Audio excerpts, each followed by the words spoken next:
Hey guys, this is David Wynn with the Mortgage Edge podcast brought to you by Click and Close Mortgage. Today, I have a very special guest out of, I believe it's Houston, Texas. Is that right, Yes, Skyler? indeed. That is correct. Skyler Rogers. Welcome to the show, Skyler. How's it going, brother? Man, I can't complain. I tell you, it's a beautiful day outside. I'm just working it one day at a time, my friend. Yeah. So, top tier realtor in Houston, but you're a young guy, man. You're 29 years old, been in the business 4 years. And what's the secret to your success, man? Man, consistency. Consistency. Yes, indeed. Just literally waking up saying, all right, what are we going to get done today? You know what I mean? And Gotcha. just always approaching them with the right mindset, to say the least. What got you into real estate, if I can ask? It was more so an opportunity. Purchasing the first house, an individual, he had brought it to my attention that, hey, man, there's, how do I say this, a pathway out here that you may be interested in. I said, all right, I'll give it a shot. And yeah, ran with the ball ever since. The one thing that I like about it most, you're always able to change lives. You know what I mean? One deal at a time. Uh-huh. Being that family actually received those keys in their hand, it's priceless. Priceless. That's awesome. So did you start off as an investor or you just start off real estate? Oh, no, just real estate. Yeah. Yeah. Yeah, I was doing day trading before real estate. Let's talk about that, because that's something that's really interesting to me, because you still day trade now. You spend the first half of your day trading, and then the rest of the day you spend on real estate. How long have you been a day trader? Day trading consistently, I'd say about 2 years, but before that, it'll probably be like periodic standpoint. You know what I mean? Just hopping on different channels, different discourse, things of that nature, and seeing if I could, make something happen. And you did, right? Yeah. I mean, you make a full living just on your day trading. Yes, indeed. Yes, indeed. You want to talk numbers or anything, or is that private? I tell you, man, let's just say I've had my ups, I've had my downs, but overall, I was able to stick around. Yeah. Okay. So 4 years into real estate, you want to give your broker a plug? Who do you work for? Oh, yeah. So now I'm with Lisa Uresti. She's on the HAR board, and I also believe they're on Texas Real Estate Commission now. For the most part, I've been with her probably about a year. The reason why I went with her, my previous broker, he passed away. But they were really close friends. So, I just tried to keep the money all in a, same family group. Yeah. Yeah. That's awesome, brother. So tell me about your real estate. Is it listing heavy, buy side heavy, equal amounts? What is it? I would say equal amount, man. The whole thing is more so as long as the deal makes sense and I feel like I can actually go ahead and satisfy the needs of the client, I'm there. You know what I mean? I'd say my negotiation skills, top par.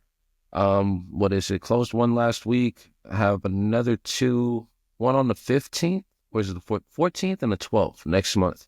So for the most part, just kind of give you some insight. I was able to get this guy $20,000 off of the price and an additional $12,500 in concessions. Go ahead and buy on the rate, things of that nature. But yeah, how'd you find it? How'd you find that lead? Oh man, that was actually a referral. Yeah, I try to keep in pretty good contact with previous clients, things like that. Happy birthdays. Just making sure that everything's going well as far as the process goes. Making sure the home's in good shape, things of that nature. Gotcha. And what's interesting is you have a lead generation system, right? That you don't buy leads from Zillow or anything like that, but you have your own unique lead generation system, right? Yes. Aren't you pretty big on social media? Is that how you get your leads, or what? Yeah, more so just networking with different influencers within the community. Just making sure you're top of mind. You know what I mean? Putting your face out there in the right audience and just being available 24/7. That's the biggest thing, man. Like when you called earlier today, it took one ring. Hello, good afternoon. Yeah. Always having it on standby. And we're actually working on a brand new system that should be coming out. What is it? I'd say about the third week of February. Everything's almost fully built, things of that nature. But me and my lender, we're partnering up to go ahead and start this massive campaign for 2025. And I think it's going to be pretty promising. That's awesome. Is it what kind of can you give us a little insight or? Yeah. Okay. So he has Texas Homes for All. Yeah. So my brokerage that I'm at now, they're Tejas Realty Group. So I was like, okay, well, I'll go ahead and start Tejas Homes for All and just kind of integrate the two for the most part. And then on the back end of things, it'll be a system to where like SEO It takes Yep. some time to go ahead and actually get that operation up and going, but pretty confident in the company that we ended up partnering with. Yeah. That's awesome. So they're co-brand. So it's like SEO, organic lead generation. Mhm. Off of Is it off of social media or? Yeah, yeah, primarily social media. It was always kind of interesting to me. Like, you ever look up, let's say you're shopping for a car, and you may look up like, I guess Audis. Yeah. Yeah, and all of a sudden, next thing you know, like every feed you go on, you're seeing like an Audi dealership just Yep. Yep. yeah, working on getting that one up and running. That's awesome, brother. That's awesome. Yeah, we're playing with some AI CRM. Like Mhm. my system's up. All my social feed feeds into my AI CRM, and then the AI actually answers and goes out there and generate leads off of the other AIs and stuff like that. Mhm. It's a new world we're living in. You know, the old days of just referrals and stuff like that. It's just different. We live in the modern age of real estate. I'm interested to see where it goes in the next 3 to 5 years. Oh yeah, definitely, 110%, man, 110%. I'd say for the most part, it's gonna be one of those things to where, not necessarily list to last, but if you really want to last in the business, in my opinion, you have to be a little tech savvy, a little tech savvy. Yeah, yeah. Yeah. You have to. You have to. Whether you're tech savvy or not. We have a coach that says hire someone. You don't have to be the expert, but There you go. Exactly. You can't do it all. What is it?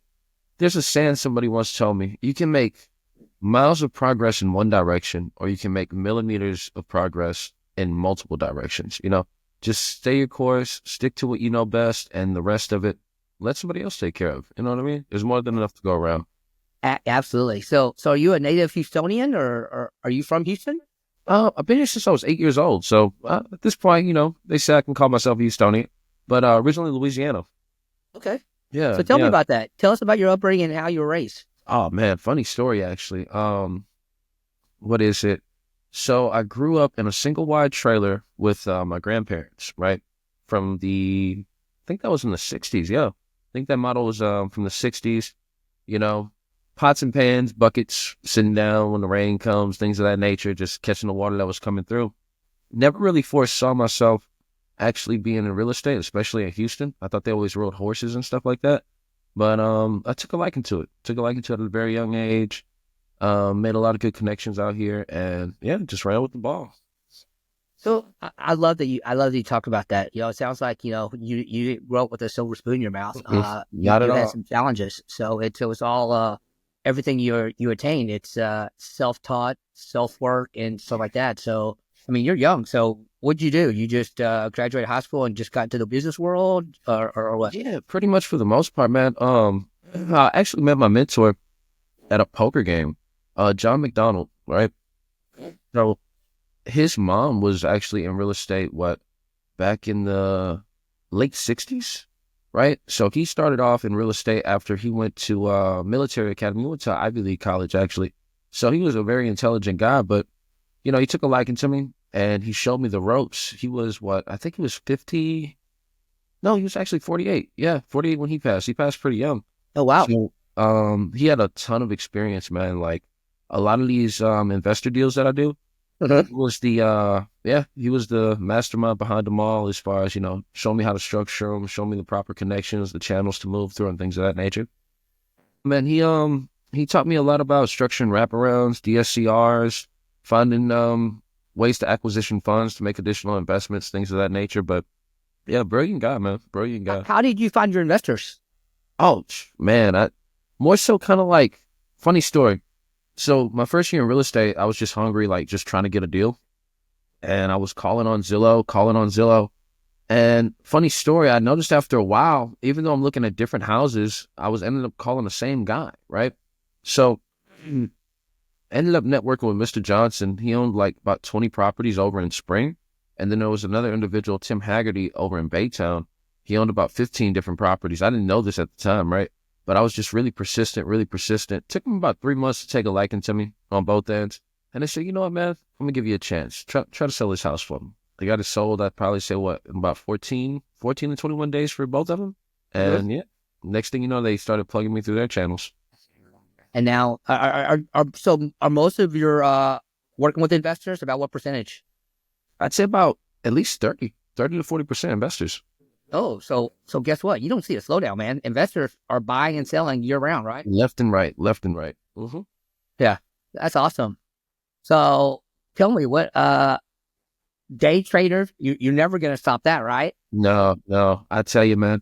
Now, one thing I have learned, it's how do I say this? Patience is a virtue, right? You don't always go in and just say, okay, today I'm gonna make X, Y, and Z. Some days you may go in and just say, hey, all right, I don't really see much of a big opportunity here. And then other days you're like, okay, yeah, this is definitely gonna be the play. Okay, so Skyler, tell me what's your core value and how do you guide what guides your decisions on stuff? Man, I tell you, okay, so it's the golden rule of life, right? Treat others as you want to be treated. That's how you know who your true friends are, right? There's always going to be stumbling blocks along the way, but just never forget those who were there for you throughout those trials and tribulations. That's yeah, I'd say that's my moral compass, man. If I wouldn't want it done to me, I wouldn't do it to somebody else. I love it, brother. I love it. So let's talk about your personal life. What do you do for fun? Man, I like to play poker. Let's see. Love to go out, have fun, maybe buy a section downtown, just, network, rub shoulders with the right people. And let's see. Yeah, man, that's it. A little bit of gym here and there. Not a gym fanatic, but I try to go at least 4 times a week. You got a girlfriend, fiance, a wife? No kids, no fiance. Dibble and dabbled. Recently got out of a relationship and things like that, but we just didn't necessarily see eye to eye. I'd say wonderful girl, but it's one of those things where you're looking for, how do I say this? You're looking for somebody who desires more in life. You know what I mean? And sometimes you can point a person in the right direction, but it doesn't necessarily mean that's the direction they want to go in. And there's nothing wrong with that. It's just one of those things where you have to be a little picky out here. I love it. Well, before I let you go, 2025, what are you predicting? What's your goal? What you have any plans or what? Oh yeah, no, definitely, man. I would say 2025, looking to do 15 million in volume. We're on track for that right now. Really interested to see how this new marketing system pans out. As far as like market predictions, I think honestly we're probably going to see rates hold steady for maybe until about Q3, late Q2. It's definitely going to be more on the buyer side market as far as when that occurs. And right now I'm seeing a substantial amount of listings just hit the market left and right. And the days on market are lasting a lot longer than I would have anticipated at first. Yeah. But I think it's gonna be a very interesting year to say the least. That's awesome, brother. That's awesome. Well, we can sit here and talk to you all day, but I know you have people that you need to work with and show real estate to as we shoot this on a Friday. If the people out there in Houston want to find you, and I know they do, Skyler, how do they find you? How do they get hold of Skyler Rogers? All right. So if you want to contact me, I'd say my personal phone number, 832-666-4101, or Instagram, SJR_TX Realtor. Be more than happy to help. That's awesome, brother. Well, if you're out there looking for real estate, and I know you want to find him, he's the best realtor there in Houston. So I highly recommend you calling. Well, I'm David Wynn. I'm with the Mortgage Edge podcast. Thanks for being with us today. See you guys later.